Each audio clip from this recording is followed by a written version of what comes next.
কিসের সাথে অ্যাক্সিডেন্ট হয়েছে? মনে হয় এর মধ্যে গাড়ি মনে হচ্ছে মোটরসাইকেল। পাঠা উঠাতে পারছেন না?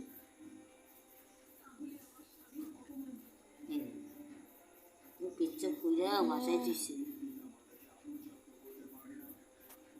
এখানটায় ব্যথা কিছু দেওয়াতে ওষুধ টষুধ খাওয়াতে তাই একটু খাওয়া দাওয়া করছে, এবং চলতে পারছে না। আচ্ছা ঠিক আছে, আমি ওষুধ দিচ্ছি, ইঞ্জেকশন করছি, ঠিক হয়ে যাবে। ভাঙেনি কোমরের হাড়টার? ভাঙেনি? ভাঙে নাই। না না ভাঙে নেই। কিরে মিনি, হ্যাঁ একদম সব কথাই আমার খুব আদরের বিড়াল এটা। মিনি সব ভালো হয়ে গেছে বলো।